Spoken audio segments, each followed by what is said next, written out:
we have what's called fierce conversations, very open and honest conversations. If you have a problem with me, I don't want you to harbor that anger towards me in your heart. Because as a human being, I'm going to make mistakes. I'm going to hurt you. I'm a human being. So are you. And so either if it's something small that's not a big deal, you let it go and we move on.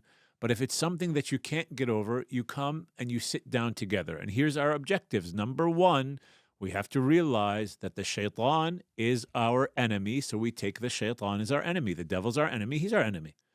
Number two, that Allah tells us that the believers are brothers and sisters and that we want sulh, we want good relationships between them. And number three, if I'm coming to you with a problem, I need to be ready to hear that maybe I had something to do with the reaction that you had. Maybe I was part of the problem. So we want to fix it. But some of us just want to come in this arrogant way. I want an apology from you. Say sorry. Ya Allah, hawla wa la quwwata illa billah. You're already allowing your ego to manifest. I'm already seeing that you're a spiritual baby. Apologize to me right now. Ya Amm Sheikh, salli al Nabi. That's not sulh, right? Because I want to first see what I've done wrong in this relationship. Like imagine I come to you and I call you up or I sit you down and the first thing I say to you is like, you were so wrong when you did X, Y, Z and I can't believe it and I'm so angry at you. Already, I'm setting myself up in this relationship for failure. I'm not in the prophetic framework. Whereas the Prophet sallallahu ta'ala alayhi wa ala alihi, he taught us how to do that in the most gentle of ways. If I have an issue, I'm going to sit down. I'm going to tell you, my dear brother, wallahi, I love you very much. And really, I think of you so well. And you've done so much good for me in life. And I'm indebted to you. And I know you have. And I've got this thing, subhanAllah, something happened between you and I. I've got this thing in my heart and I want to get it out. And please forgive me if you could just help me. But, when we were sitting together, you said X, Y, Z and it hurt me. Is there something I did wrong that's making you feel that way towards me that I can fix? Do you see the difference, everyone? It's a big difference, right? The framework is a big difference. The framework is I'm first coming in there and saying like, okay, what did I do wrong that may have caused you to say something that hurt me?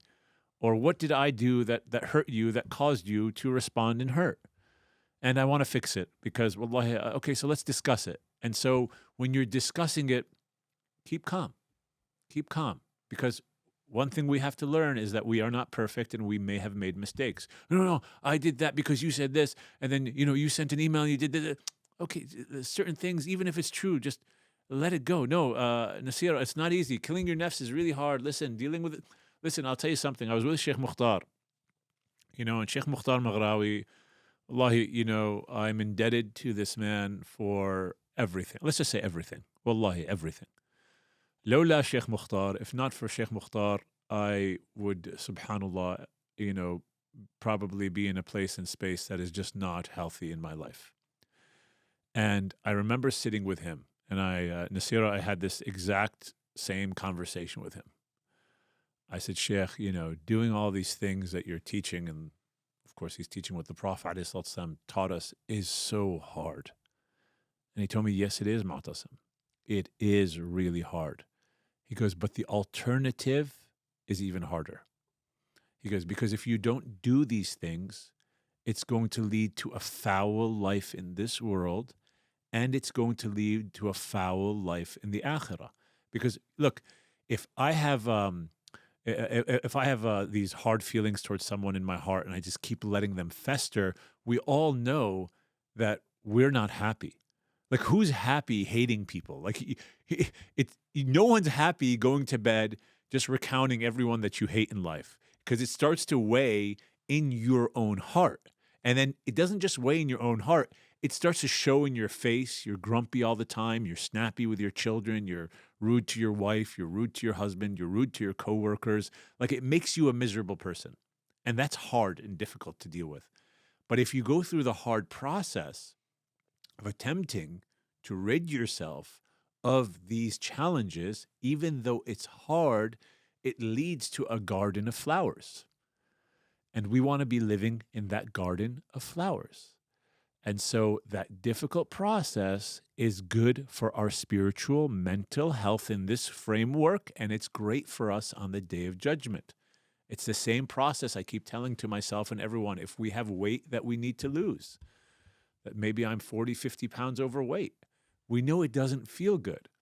But then to start to get in shape, I have to start changing my diet, and I have to start exercising. And we all know initially it's terrible because I want to eat that food that I used to love eating, and now I'm restricted. But then when I start to lose that weight and the pants and the shirts are feeling better on me, and people are saying, hey, you look great, it starts to get easier. And then once we get in shape, we say to ourselves, oh my goodness, I can't believe I used to let myself believe that it was okay to be the way that I used to be. So it's the same way about getting in spiritual shape. Like I want to start, if I didn't start yesterday, I'm going to start now. I'm going to start now because it's going to lead me to a better life of existence.